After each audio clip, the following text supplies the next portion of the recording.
फिर हमने देखा कि एयरप्लेन जब नीचे आया था ऐसा लग रहा था उसका क्रैश हो जाएगा ऐसा हम सोच रहे थे, तभी क्रैश हो गया।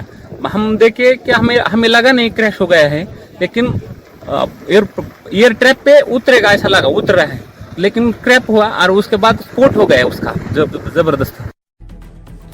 अब देखिए जरा, अब सवाल यह था, प्लेन क्रैश हो गया। जब प्लेन क्रैश होता है तो जो लोग अंदर मौजूद हैं, क्योंकि प्लेन में तेल होता है, तेल की वजह से आग भीषण होती है और जितने लोग होते हैं उनके शव जल जाते हैं। यही हाल था उस वक्त भी। ये तस्वीर आप देख रहे हैं, ये शवों की हालत थी शत विशत स्थिति में, पहचानना मुश्किल होता है। अहमदाबाद प्लेन क्रैश के बाद आपको याद होगा डीएनए टेस्ट हुआ था और डीएनए के बाद बॉडीज की जानकारी मिली थी। लेकिन अजित दादा के बारे में जानकारी कैसे मिली कि उनका पार्थिव शरीर कौन सा है? ये जो घड़ी उनके हाथ में आप देख रहे हैं, ये घड़ी ब्लैक डायल जिसमें आपको नजर आ रहा है, ये घड़ी वो अक्सर पहनते थे और उनकी बॉडी जब पहचानी गई तो इसी घड़ी के जरिए, उनके हाथ में घड़ी थी और घड़ी के जरिए पहचाना गया कि यही अजित दादा पवार है। अब देखिए जरा किसने पहचाना और इस घड़ी से उनका क्या ताल्लुक है। घड़ी से बहुत गहरा नाता है क्योंकि उनकी पार्टी का चुनाव निशान भी घड़ी है। बारामती विमान क्रैश होते ही जोरदार धमाका हुआ और हादसा इतना भयानक था कि सभी यात्री बुरी तरह से झुलस गए थे।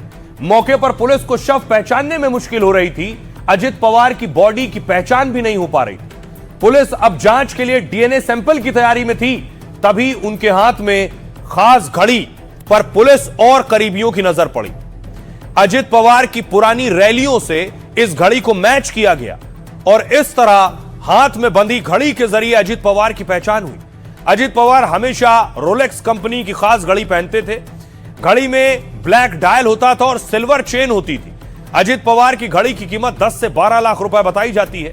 वैसे घड़ी से अजित पवार का बहुत खास लगाव भी इसलिए था क्योंकि उनकी पार्टी यानी एनसीपी का चुनाव चिन्ह भी घड़ी है। चुनाव चिन्ह में घड़ी का समय 10:10। एनसीपी की जो घड़ी है उसमें चुनाव चिन्ह का समय है 10:10। इसे स्माइल टाइम कहा जाता है क्योंकि घड़ी की दोनों सुइयां कुछ इस तरह से होती हैं, एक खास मुस्कुराते हुए चेहरे जैसी आकृति बनाते हैं ये। लेकिन आज के हादसे में घड़ी ने बुरे वक्त का इशारा किया है और अजित पवार से जुड़ी आखिरी याद बनकर रह गई है। अब आपको बताऊं कि जब शव की पहचान हुई, उनके शव को अस्पताल ले जाया गया, फिर वहां ताबूत पहुंचा है जिसमें उनके पार्थिव शरीर को रखकर उनके पैतृक गांव बारामती में, जहां के वो परिवार इंतजार कर रहा था, वहां उनका पार्थिव शरीर ले जाया गया।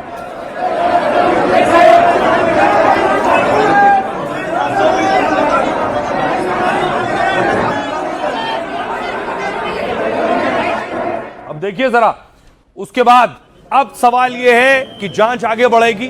तो जांच के लिए साइट पर आईजी पहुंचे जहां यह हादसा हुआ है, सबूत जुटाए जा रहे हैं।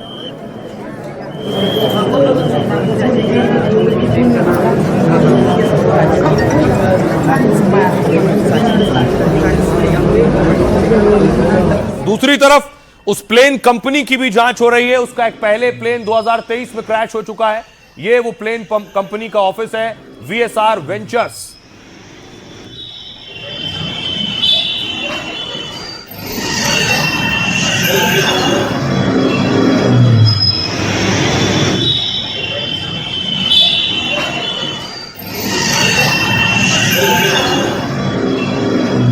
ये तस्वीर उस ऑफिस की देख रहे हैं, वहां टीम पहुंची है।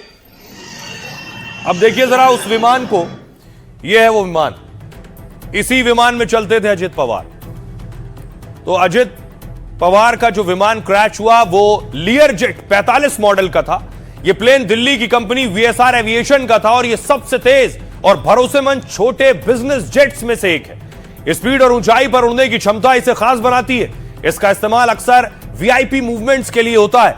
इसके केबिन को खास बिजनेस मॉडल के तहत बनाया है, यानी लग्जरी के साथ 8 से 9 यात्री इसमें सफर कर सकते हैं। विमान के अंदर यात्रियों के लिए टीवी और मॉनिटर भी होते हैं। रिपोर्ट के मुताबिक इस जेट की कीमत 45 से 50 करोड़ है और इस प्लेन को नेताओं के साथ कई कंपनियां इस्तेमाल करती हैं क्योंकि यह छोटे रनवे पर भी लैंड करने में सक्षम होता है और लगभग सभी सेफ्टी मानकों पर खरा उतरता है। लेकिन यह चार्टर्ड प्लेन दिल्ली की वीएसआर कंपनी का था।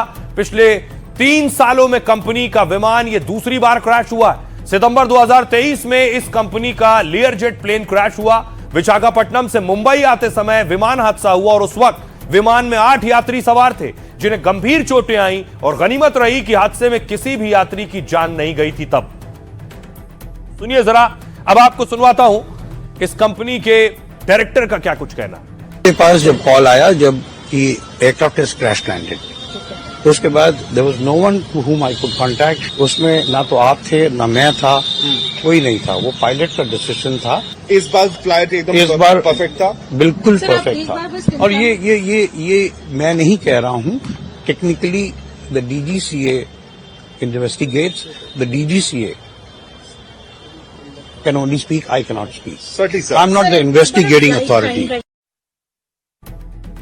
अब सवाल यह है, इस प्लेन क्रैश की जांच हो रही है, हादसा या साजिश पर, लेकिन अजित पवार अकेले नहीं थे प्लेन में। उनके साथ देखिए कौन कौन था। यह तस्वीर आप देख रहे हैं, अजित पवार के पीएसओ थे, उनके बॉडीगार्ड थे, उनके अंगरक्षक थे, साई की तरह उनके साथ रहते थे और इस प्लेन में भी उनके साथ सवार थे। लंबे वक्त तक विदित जाधव अजित पवार के साथ रहे हैं। इसके अलावा 2 और लोग उस प्लेन में सवार थे। पिंकी माली केबिन क्रू थी और शांभवी पाठक को पायलट थी। कैप्टन शांभवी पाठक भी प्लेन में सवार थी। सभी की इस हादसे में मौत हो गई। और इसके अलावा देखिए, इसमें जो पायलट थे, मेन पायलट थे, वो थे सुमित कपूर, कैप्टन सुमित कपूर। इनका भी निधन हो गया उस प्लेन क्रैश में। आइए इनके बारे में आपको बताऊं, इनका कनेक्शन क्या है और ये कहां से ताल्लुक रखते हैं। विमान में अजित पवार के साथ 4 और लोग मौजूद थे। अजित पवार के पर्सनल सिक्योरिटी अफसर विदित जाधव मुंबई पुलिस के 2009 बैच के कांस्टेबल थे। प्रदेश के स्पेशल प्रोटेक्शन यूनिट का हिस्सा थे। कई सालों से अजित पवार के साथ ही तैनात थे। इसके अलावा प्लेन के पायलट इन कमांड यानी मुख्य पायलट थे कैप्टन सुमित कपूर। 16,000 से ज्यादा घंटे विमान उड़ाने का अनुभव था। सहारा जेट एयरलाइंस में पहले काम कर चुके हैं और आखिरी बार एटीसी से बात कर कहा रनवे विजिबल है, यानी आगे उन्हें दिखाई दे रहा है। कैप्टन शांभवी पाठक, शांभवी को पायलट फर्स्ट ऑफिसर थी उस फ्लाइट में। पिता आर्मी अफसर थे। एयरफोर्स स्कूल से शांभवी ने पढ़ाई की। न्यूजीलैंड से फ्लाइट ऑपरेशन की स्पेशल ट्रेनिंग ली थी। इन्होंने कई नए पायलट को ट्रेनिंग भी दी है। 2022 से प्राइवेट चार्टर्ड प्लेन में फर्स्ट ऑफिसर थी। पिंकी माली 29 साल की पिंकी फ्लाइट में केबिन क्रू मेंबर थी। यूपी के जौनपुर की रहने वाली, मुंबई में रहती थी पिंकी। 8 साल से प्राइवेट चार्टर्ड प्लेन में काम कर रही थी। एक दिन पहले ही परिवार को फोन किया था। पिता को बताया कि अजित पवार के साथ बारामती जा रही हैं। अब फ्लाइट में अजित पवार के अलावा जो बाकी 5 लोग मौजूद थे, उनका परिवार क्या कह रहा सुनिए। सुबह में समाधान सरवनकर जी का फोन आया और मैं इनसे बात कर ही रहा था कि कट गया, तो मुझे डाउट हुआ कि क्यों फोन किए। इतने में मैं चैनल चालू किया तो मैं टीवी से मुझे मालूम पड़ा कि अजित दादा का ऐसा हो गया। फिर बाकी लोगों का फोन आना चालू हो गया कि अरे पिंकी माली आपकी लड़की का अटेंडेंट थी, ऐसा ऐसा। अभी 1 घंटा हुआ। ऐसे मन बहुत घबरा रहा था। मैं सोच रही थी कि क्या कुछ तो हुआ है, पर ये लोग मुझे बता नहीं रहे थे, लेकिन मुझे अंदर से लग रहा था।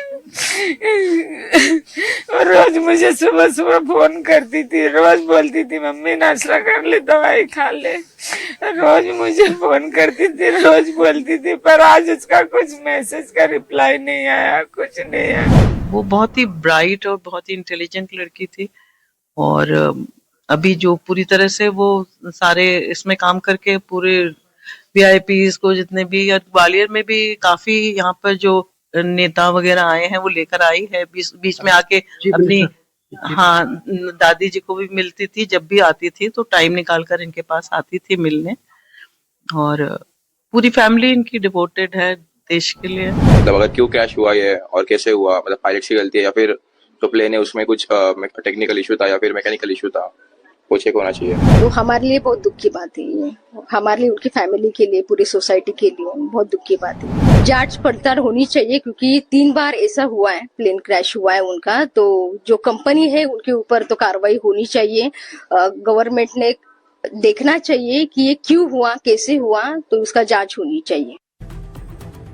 तो सभी लोग इस हादसे की जांच की बात कर रहे हैं। अब सवाल यह है कि हादसा कैसे हुआ, हादसा होने के पीछे क्या क्या वजह होती है। इसके लिए बाकायदा इन्वेस्टिगेटिंग एजेंसी काम करेगी।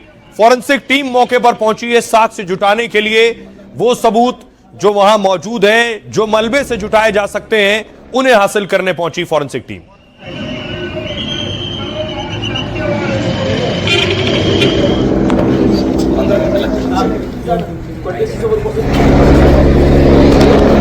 अब देखिए जरा कैसे पता चलेगा हादसा कैसे हुआ और ऐसे हादसे कैसे होते हैं। पहली वजह होती है खराब मौसम। खराब मौसम में विमान उड़ाना या उतारना बहुत मुश्किल होता है। कोहरे में पायलट को फैसले लेने में भारी दिक्कत होती है। विजिबिलिटी कम होने पर रनवे का सही पता नहीं चल पाता है और ऐसे में गलती और हादसे की संभावनाएं बढ़ जाती हैं। तो क्या बारामती में अजित पवार के विमान में यही हुआ? क्या घने कोहरे की वजह से उनका विमान क्रैश हुआ? दूसरी वजह तकनीकी खामी। आधुनिक विमानों में काफी सेफ्टी सिस्टम होते हैं, लेकिन फिर भी कभी इंजन फेल हो जाता है, कभी सेंसर काम नहीं करता, कई बार सिग्नल फेल होने से भी हादसे हो जाते हैं। क्या अजित पवार के विमान में भी तकनीकी खामी आ गई थी?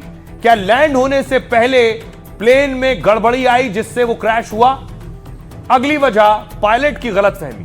विमान हादसों की एक बड़ी वजह पायलट की गलती भी होती है। कई बार मौसम और उड़ान संबंधित आखिरी फैसला पायलट को लेना होता है। विमान को टेक ऑफ या लैंड कराने से पहले उसे सोचना होता है। मौसम या विमान में कोई गड़बड़ी दिखे तो वो उसे टाल देता है।